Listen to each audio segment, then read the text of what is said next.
아멘.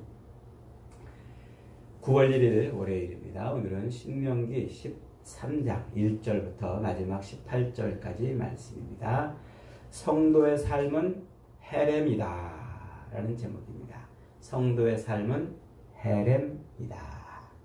헤렘은 진멸한다 혹은 온전히 바친다 이런 뜻이에요. 오늘 본문에 나옵니다만 성도의 삶은 자기의 모든 악한 것을 진멸하는 것이고 자기를 하나님께 다 바치는 것이다 그런 의미예요. 성도의 삶은 헤렘이다. 오늘 본문 13장은 이제 12장에서 이어지는 명령, 가나안 땅에 들어가면 너희가 거기서 내가 너희에게 지시할 그곳에서만 예배하라 하는 명령과 계속 이어지는 명령이에요. 그래서 하나님은 이스라엘 백성들이 가나안 땅에 들어가면 제일 먼저 해야 될 일이 뭐냐면 그 가나안 땅에 살고 있는 모든 이 가나안 족속들을 진멸시키는 일이에요. 그리고 그들이 행했던 그 우상 숭배의 행위들을 다 끊어버리는 거예요. 그리고 하나님이 지시하는 그 땅, 하나님이 택하여 놓으신 그곳에서만 하나님을 예배하도록 그렇게 말씀하셨죠. 그래서 가나안 땅 백성들이 섬기고 있던 그리고 행하고 있던 그 모든 우상들을 척결하고 우상 숭배를 멸하는 그런 삶을 살라고 하시는 그 말씀에 이어서 오늘 13장도 같은 말씀이에요. 그래서 이제 요 12장이 이스라엘 백성들로 하여금 하나님이 아닌 우상을 섬기게 하는 외적인 요인들, 이방 족속들 그 외적인 요인들을 다 끊어내라고 명령했다면 오늘 13장은 내적인 요인들, 이스라엘 백성 안에 있는 내적인 요인들 그것을 다 척결해내라 그거예요. 그래서 외적으로 가나안 땅에 살고 있는 그 이방 민족들이 그들을 오염시켜서 우상을 섬기게 하는 그 모든 일을 다 끊어내는 그런 일을 했다면 이제 내부적으로 안에서 이스라엘 백성들 안에서 이제 우상을 섬기게 하는 그런 일을 완전히 진멸 끊어내버리라 하고 말씀하는 거예요. 그래서 오늘 본문은 크게 세 단락으로 구분이 되죠. 첫 번째로는 1절부터 5절까지 이스라엘 민족들 안에 그 이스라엘 백성들 안에서 선지자나 혹은 꿈꾸는 자가 막 이적과 기사를 행하면서 야 우리가 하나님이 아닌 다른 신을 좀 섬겨보자 이렇게 유혹할 때 그때 그 선지자나 꿈꾸는 자들을 죽여버려라 하고 말씀하는 거죠. 선지자는 이제 하나님의 말씀을 외치는 자인데 여기서 말하는 선지자는 거짓 선지자를 말해요. 그러니까 하나님의 말씀이 아닌 엉뚱한 것을 가지고 야 우리가 하나님이 아닌 다른 신을 섬겨보자 라고 유혹을 하는 걸 보니까 거짓 선지자예요. 그리고 이 꿈꾸는 자라는 말은 꿈을 가지고서 그 꿈을 해몽하고 그 꿈을 해석하고 이래서 예언하거나 혹은 기적과 이사를 베푸는 그런 사람을 말해요. 그러니까 하나님의 말씀이 아닌 엉뚱한 걸 가지고서 하나님이 아닌 우상을 섬기자고 요구하는 것이나 혹은 또 꿈과 이런 걸 가지고서 이적과 기사를 보여주면서 야 우리가 하나님이 아닌 다른 신을 섬겨보자 라고 요구하는 그런 사람들에 대해서 어떻게 하라고요? 그들을 완전히 다 끊어내버리라 이렇게 말씀을 합니다. 그러면서 그들을 죽여서 하나님을 배반하게 하는 그 길에서 떠나지 않도록 돌이켜 하나님만 섬기도록 요구하고 있는 말씀이죠. 자, 그 다음에 두 번째로는 6절부터 11절까지예요. 이번에는 그 선지자나 꿈꾸는 자들이 아닌 내 가족 중에서 우리 가족 중에서 하나님이 아닌 다른 신을 섬겨보자 하고 그렇게 유혹하는 그런 내 가족이 있어요. 그래서 우리 가족들 중에서도 야 우리 불교를 한번 믿어볼까? 혹은 무슨 다른 종교를 믿어볼까? 이렇게 이제 미혹하는 그런 유혹이죠. 하나님이 아닌 다른 신을 섬겨보자 하고 이렇게 미혹할 때 그때 어떻게 하라고요? 그때 내 가족이지만 내 형제요, 내 자식이고 내 아내고 내 친척이고 내 피부치지만 어떡하라고요? 완전히 죽여버리라는 거예요. 인정 사정 볼 것 없이 뭐라고 표현합니까? 긍휼히 보지도 말고 애석히 여기지도 말고 또 슬그머니 덮어 숨기려고 하지도 말고 그런 가족이 있다면 그를 어떡하라고요? 내가 먼저 그를 치고 그리고 나서 이제 내 피부치를 모든 사람들 앞에 드러내가지고 돌로 쳐 죽이게 만들어요. 야, 이 끔찍한 하나님의 명령이 끔찍해요. 내 가족이라 할지라도, 내 피부치라 할지라도, 내 형제고 내 자식이고 아내라 할지라도, 내 남편이라 할지라도 하나님이 아닌 다른 신을 섬겨보자, 우리 다른 종교를 믿어보자 라고 할 때 그때 어떡하라고요? 죽여버리라. 그 다음에 이제 세 번째로 12절부터 18절까지 이번에는 하나님이 기업으로 주신 그 가나안 땅, 그 땅에 있는 어떤 성읍 중에 하나가 그곳에서 백성들이 우상을 섬기고 그래요. 그런데 이제 거기서 어떤 불량배들이 나가지고 야, 우리 하나님이 아닌 다른 신을 섬겨보자 하고 그 불량배가 막 백성들을 선동해가지고 그 성읍 전체가 우상 숭배에 빠졌으면 어떡하라고요? 그 성읍을 진멸하라고 그래요. 그 성읍을. 그래서 그 백성들을 다 죽이고 그 성읍에 있는 모든 것을 탈탈탈 털어가지고 하나님께 다 바치라 이렇게 이제 말을 하고 있어요. 그래서 하나님께 완전히 다 바치라 하고 이렇게 이제 명령하는. 그러니까 결국은 선지자나 꿈꾸는 자가 하나님이 아닌 다른 신을 섬기자라고 요구했을 때 그들을 죽여버리고, 그리고 우리 가족 중에서도 하나님이 아닌 다른 신을 믿고 다른 종교를 섬겨보자고 할 때 그 내 피부치라도 죽여버리고, 어느 성읍에 이 불량배들이 선동해가지고 그 성읍 전체가 우상 숭배에 빠지면 그 성읍 전체를 멸절시켜서 그 모든 것을 탈탈탈 털어서 하나님께 바치라 이렇게 말씀하고 있는 거예요. 거기서 이제 성읍에서 백성들을 미혹하는 요 불량배라고 이렇게 하는 말이 있는데, 요 불량배는 베네 엘리알 벨리알의 아들들이라는 뜻이에요. 문자적으로는 아주 무가치한, 아주 쓸모없는 그런 자들이라는 뜻이에요. 그걸 아주 무가치하고 쓸모없는 자들을 벨리알의 아들들이라고 이렇게 이제 표현하고 있는데, 이 말은 단순히 문자적으로 쓸모없고 무가치한 자들이라는 그런 의미보다는 하나님을 대적하고 하나님의 길에서 다른 사람을 떠나게 만드는 그런 의미로 쓰여요, 성경에서. 그래서 하나님의 백성을 미혹해가지고 하나님이 아닌 우상을 섬기게 끌고 가는 그런 자들을 벨리알의 아들들이라고 이렇게 이제 말하는 거예요. 그래서 고린도후서 6장 15절에 가면은요, 사도 바울이 이렇게 말해요. 그리스도와 벨리알이 어찌 조화되며 믿는 자와 믿지 않는 자가 어찌 상관하며 하나님의 성전과 우상이 어찌 일치되리요. 우리는 하나님의 성전이라. 그러면서 이제 그 하나님이 아닌 다른 신을 섬기고 우상에 빠지도록 미혹하는 자들을 완전히 끊어내라고 사도 바울도 고린도 교회를 향해서 그렇게 외치고 있죠. 자, 지금 모세는 요 13장에서 가나안 땅에 들어가서 살 때 하나님이 아닌 우상을 섬기도록 미혹하는 선지자들이나 꿈꾸는 자들이나 내 가족 중에서라도 혹은 불량한 자들의 미혹을 받아가지고 성읍 전체가 우상 숭배에 빠졌을 때는 어떡하라? 그들을 완전히 다 진멸하라 이렇게 말해요. 여기서 진멸한다 이 말이 헤렘이라는 말이에요. 헤렘.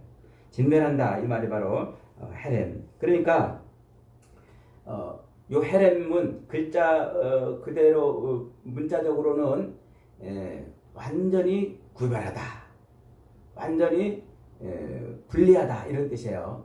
그러니까 우상을 섬기게 하고 하나님이 아닌 우상을 섬기게 하고 하나님에게서 돌이키게 하는 그 어떤 것이라도 완전히 다 뭐하라? 분리하고 진멸하라 이렇게 말하요. 그렇게 분리해내고 완전히 진멸해내는 것을 뒤집으면 하나님께 완전히 돌아오라 이런 말이에요. 그래서 이 헤렘이라는 말은 진멸한다는 의미와 완전히 돌이킨다는 의미, 이 두 가지 의미가 이렇게 서로 앞뒤로 동전의 앞뒤면처럼 같이 작동하는 말이에요. 그래서 헤렘은 완전히 끊어내고 진멸한다는 말과 동시에 완전히 하나님께 돌이킨다 이런 말이란 말이죠. 그러니까 이 헤렘은 단순히 죽이라, 단순히 없애라는 그런 의미가 아니라 완전히 죽이고 없애고 끊어내는 그것이 곧 뭐라는 거예요? 완전히 하나님께 돌아온다 이런 말이에요.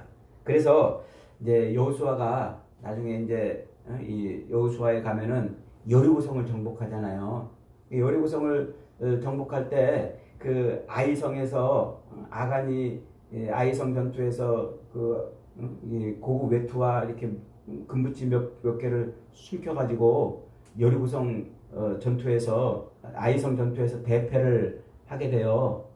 근데 여리고성 전투를 이제 하나님이 승리하게 하시는데 그 여리고성에 있는 모든 것을 다 완전히 다 진멸하라 이렇게 말해요. 그러면서 거기에 속해 있는 것을 다 하나님께 속했다, 하나님께 구별된 것이다 이렇게 말을 하죠. 그게 바로 헤렘의 의미예요.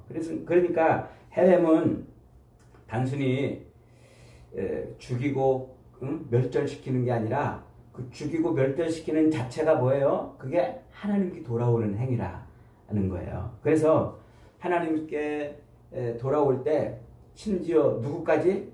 내 친척, 내 가족, 내 아들이든지 딸이든지 아내든지 남편이든지 내 피부치가 나를 하나님이 아닌 우상에게로 나를 끌고 가면은 완전히 진멸시켜버려라. 그래야 하나님께 돌아온다 이 말이에요. 야, 이 말을 여러분 이 말을 어떻게 오늘날 우리가 받아들일 수 있겠습니까? 그래서 학자들 사이에는 이 말을 가지고 막 논란을 삼는 사람들이 많아요.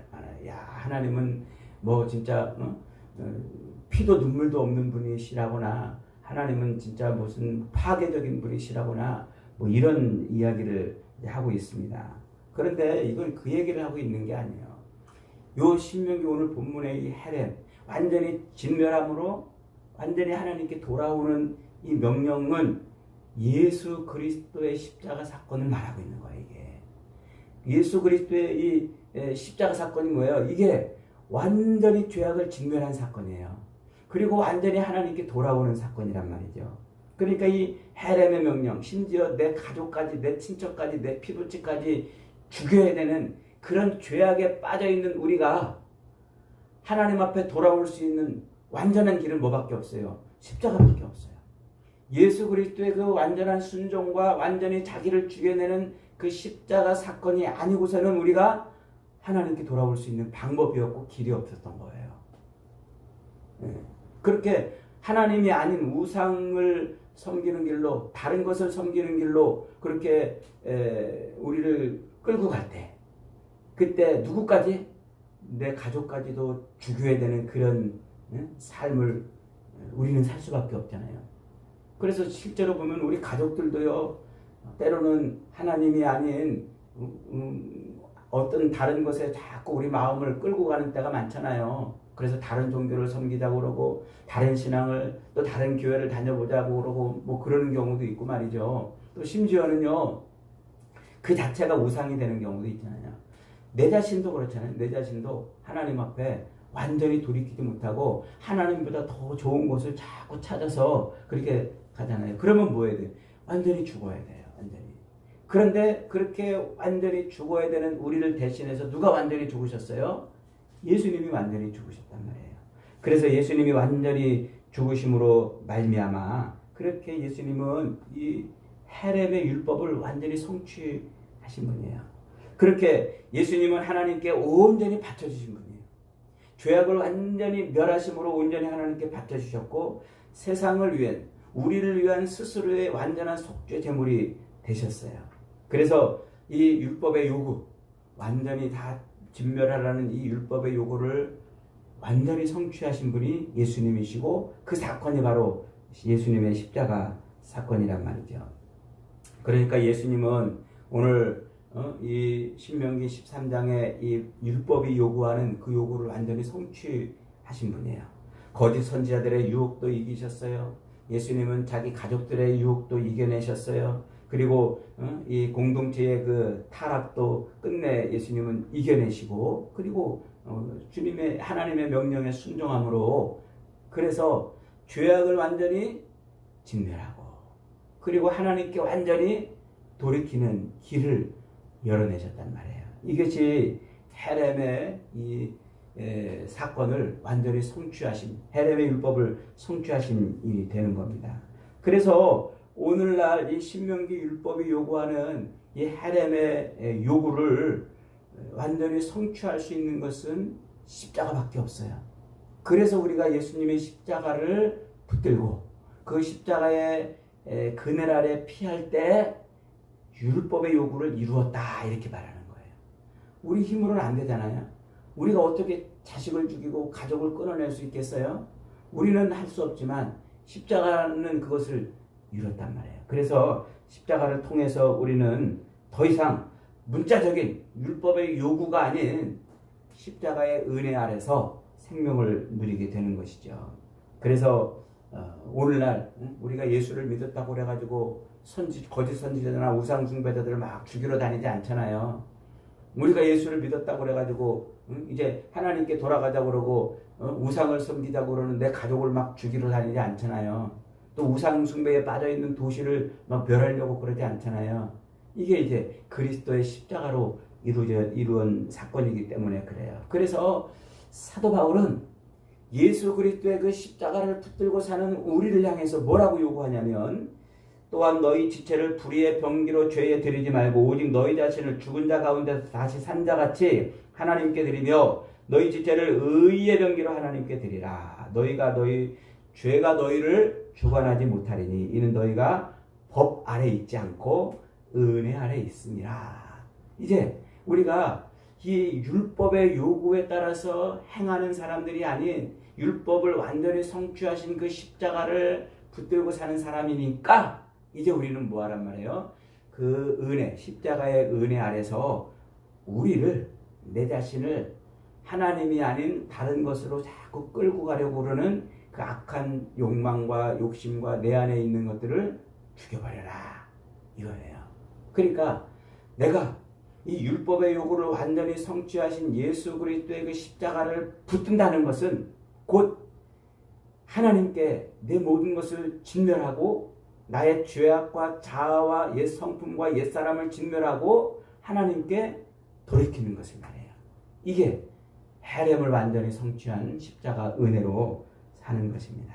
여러분, 오늘날에도 얼마나 많이 우리를 하나님이 아닌 다른 것을 의지하게 하는 유혹들이 많습니까? 때로는 돈이 우리를 유혹하고, 때로는 성공과 쾌락과 자아 숭배와 심지어는 자기 개발로 이 땅에서 승승장구하며 살게 하자는 그런 철학과 사상과 이념이 우리를 미혹하고 유혹을 하지 않습니까? 그런 것들은 외부에서 오는 게 아니에요. 알고 보면 다 우리 내부에서 일어나는 일들이에요. 그 내부에서 끊임없이 그런 유혹들로 말미암아 나를 하나님이 아닌 다른 것으로 끌고 가게 하는 것은 내 안에서 끓어오르는 욕망과 욕심 때문에 그래요. 자아 때문에 그래요. 내 죄로 인해서 죽어버린 죄의 종노릇하는 내 자아 때문에 그래요. 그래서 우리는 십자가에 나를 못 박아야 돼요. 십자가의 아래서 나를 완전히 죽여버려야 돼요. 나를 끊어내버려요. 그래야 사는 거예요. 그게 헤렘이에요. 그래서 우리는 그렇게 십자가의 은혜를 뒤집어쓰고 십자가의 피를 뒤집어쓰고 나를 죽임으로 말미암아 완전히 하나님께 나를 드리는 존재가 되는 거죠. 그래야 우리는 하나님께서 원하시는 헤렘된 존재로 완전히 나를 죽이고 완전히 하나님께 드려지는 헤렘된 존재로 살아가는 겁니다. 그래서 성도의 삶은 헤렘이다 라고 말하는 겁니다. 사랑하는 여러분, 오늘도 우리는 끊임없는 미혹과 유혹 속에서 살아갑니다. 이 끊임없는 미혹과 유혹을 이겨낼 수 있는 방법은 내가 십자가에 매달려 죽는 것밖에 없어요. 내가 죽어야 그래야 내가 살아요. 십자가로 말미암아 내가 죽으면 하나님은 그 십자가의 은혜를 말미암아 나를 살려내시고 이제는 나를 하나님 것으로 만들어내시는 거예요. 그래서 나는 하나님의 것이 되어서 이 땅을 이제 사는 것이죠. 사랑하는 여러분, 오늘도 그렇게 하나님께 바쳐진 삶을 사시기를 바랍니다. 끓어오르는 욕망과 욕심과 내 자아와 내 이 모든 옛사람을 십자가에 매달아 죽이고 하나님께 완전히 돌이켜 하나님께 바쳐지는 그런 삶을 살아내는 저와 여러분이 되시기를 주님의 이름으로 축복합니다. 아멘.